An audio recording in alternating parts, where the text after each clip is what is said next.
The American Descendants of the Enslaved, History by the Equal Justice Institute.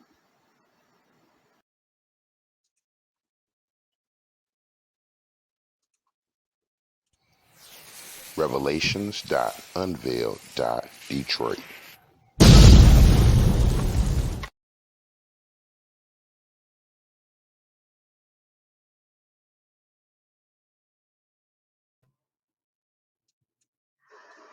The Emancipation Proclamation, Trickbag, and Resistance.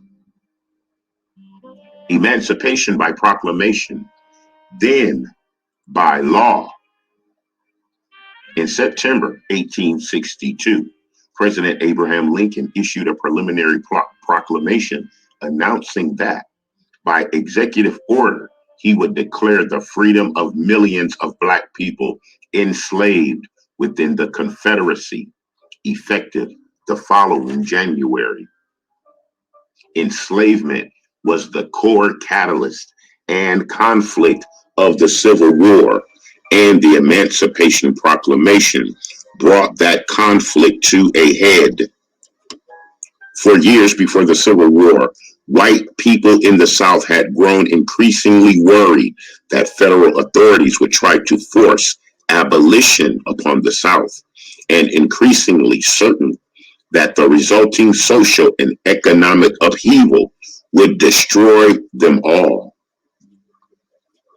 Can white people, without indignation and horror, contemplate the triumph of Negro equality and see his own sons and daughters in the not distant future associating with free Negroes upon terms of political and social equality? Alabama official Stephen F. Hale asked in a 1860 letter to the governor of Kentucky. If slavery was abolished, Hale warned, the two races would be continually pressing together, and an amalgamation or the extermination of one or the other would be inevitable. That fear and anxiety largely fueled the Confederate States secession movement. After Alabama seceded from the Union a year later, Hale represented the state in the Confederate Congress as one of the many voices in a pro-slavery chorus. Hale died from battle wounds in 1862, months before Lincoln's preliminary proclamation, but the Confederate reaction largely mirrored his views.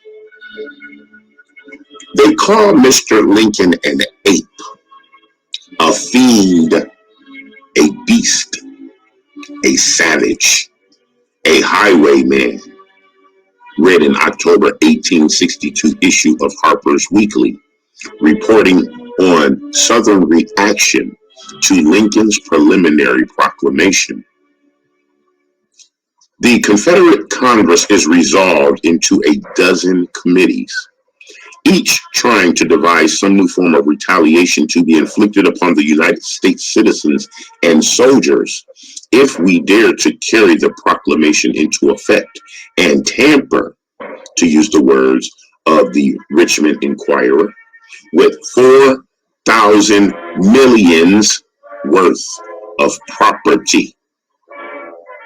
The Confederate Congress responded to the preliminary proclamation with a resolution denouncing Lincoln's act as a violation of the usages of civilized warfare, an attack on private property, and an invitation to servile insurrection, and vowing to resist enforcement.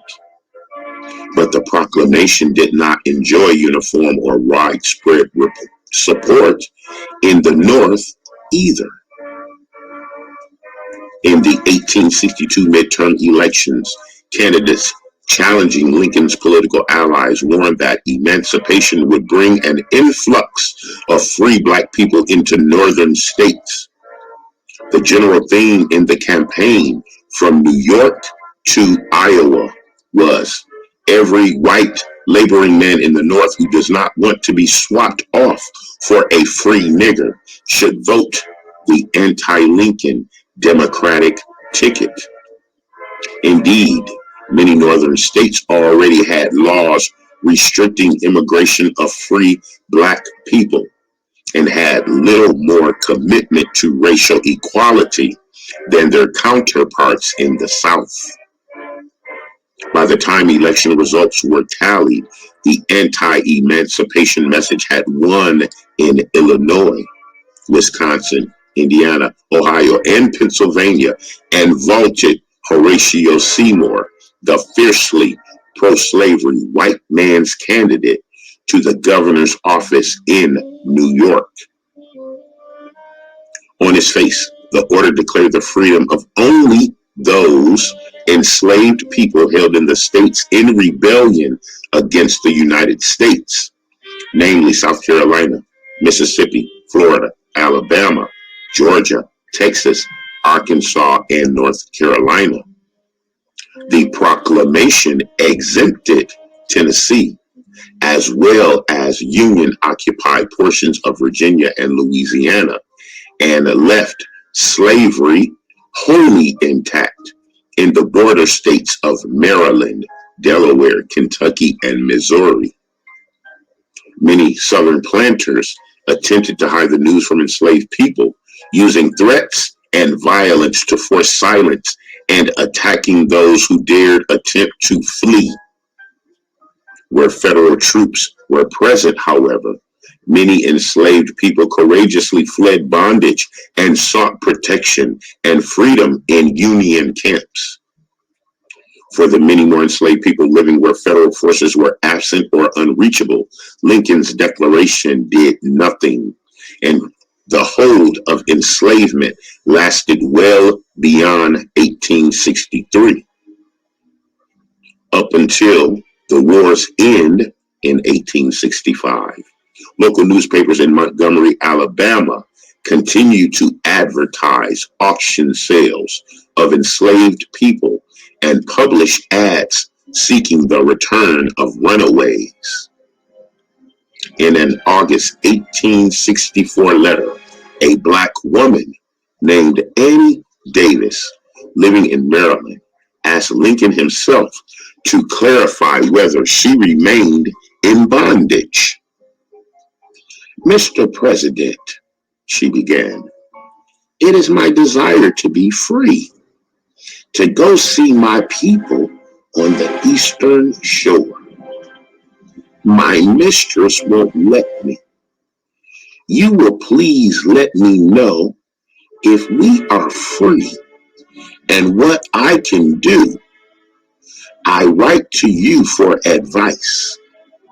Please send me this word, or as soon as possible, and oblige."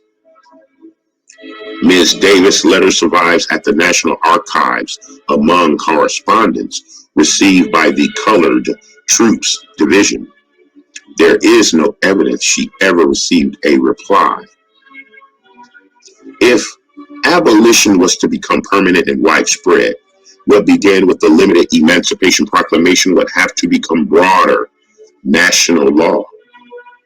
In December 1863, as the war continued and the Confederate States remained in rebellion, Congress proposed a constitutional amendment to abolish slavery.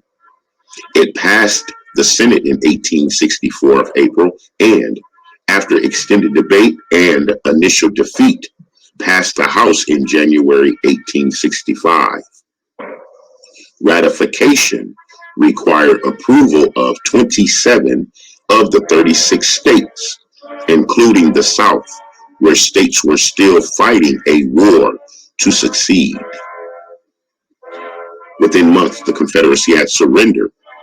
President Lincoln had been assassinated, and new federal laws required the rebel states to ratify the Abolition Amendment to be readmitted to the Union. The Confederate states reluctantly complied. In early December 1865, Georgia became the 27th state to ratify, and the 13th Amendment was adopted soon afterward. Several states, nonetheless, continued to resist ratification in symbolic defiance, even after legal abolition had been achieved. Delaware, Kentucky, and Mississippi did not officially ratify the 13th Amendment until the 20th century. Perhaps more importantly, ratification of the 13th Amendment did not reflect or require a commitment to racial equality or an agreement that enslavement should end. George King, a black man in Oklahoma, recalled in 1937 how freedom was explained to him when he was emancipated in South Carolina decades earlier. The master, he says, we are all free, Mr. King said. But it don't mean we is white, and it don't mean we is equal. Following the war, black autonomy expanded, but the white American identity remained deeply rooted in white supremacy. Southern white communities rejected the notion that federal law recognized their former property as people, and they resented the Union troops still stationed in the region to enforce this new reality. This Southern white resistance to black legal rights required the law to go further in order to make black freedom truly meaningful. The year after the war's end, a U.S. Congress still operating without representation from most Confederate states passed the Civil Rights Act of 1866, declaring black Americans full citizens entitled to equal civil rights.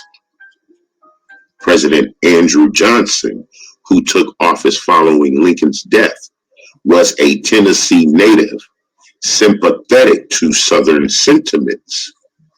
He vetoed the bill and vocally questioned whether, where 11 of the 36 states are unrepresented in Congress at the time, it is sound policy to make our entire colored population and all other accepted classes citizens of the United States. But Johnson also objected to the act's substance.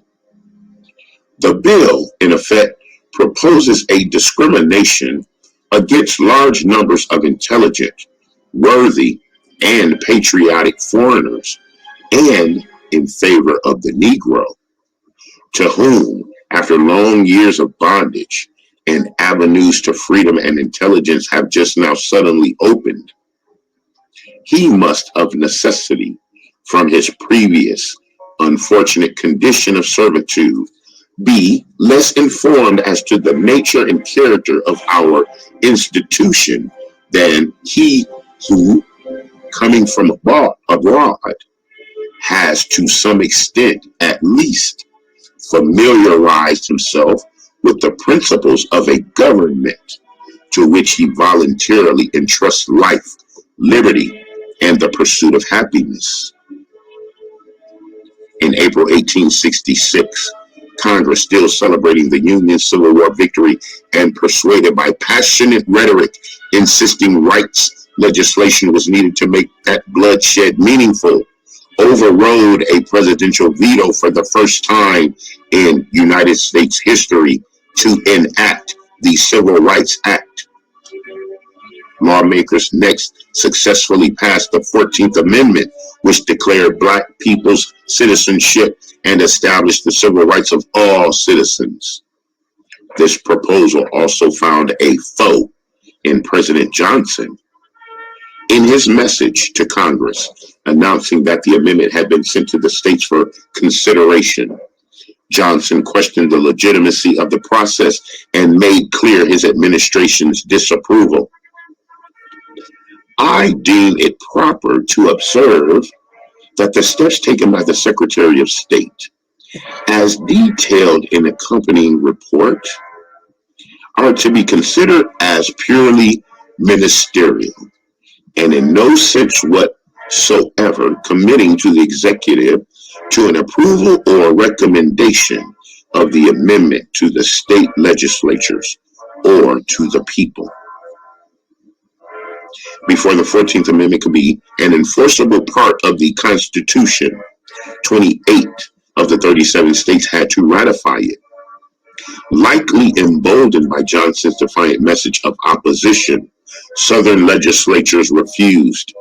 10 of the 11 former Confederate states rejected the amendment with overwhelming majorities, and Louisiana did so unanimously. The amendment fell short of the required state ratifications and could not yet be adopted.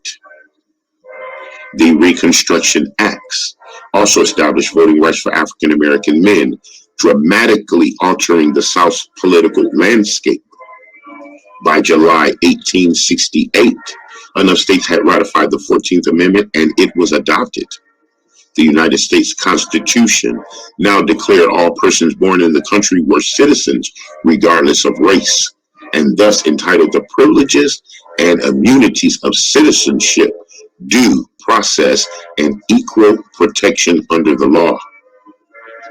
2 years later, in 1870, the United States ratified the 15th Amendment, explicitly prohibiting racial discrimination in voting, but leaving women of all races disenfranchised for another 50 years.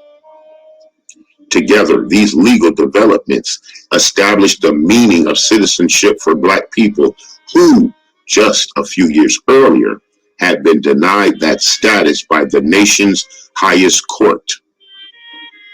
In Dred Scott versus Sanford in 1857, the Supreme Court declared Black people born in the United States ineligible for national citizenship and unable to claim the rights and immunities guaranteed by the Constitution. Now, little more than a decade later, and following the national upheaval of civil war and political reconstruction, the nation for the first time beheld a new legal creation, the Black American. Throughout the country, Black men and women, some of whom had been free for generations and others who had been enslaved up until very recently, were the first time legally protected from racialized enslavement, recognized as United States citizens, and legally guaranteed the rights of that status. Political participation, education, and economic advancement soon emerged as the immediate goals and most powerful symbols of freedom. Those also proved to be the earliest targets of overwhelming post-emancipation racial violence.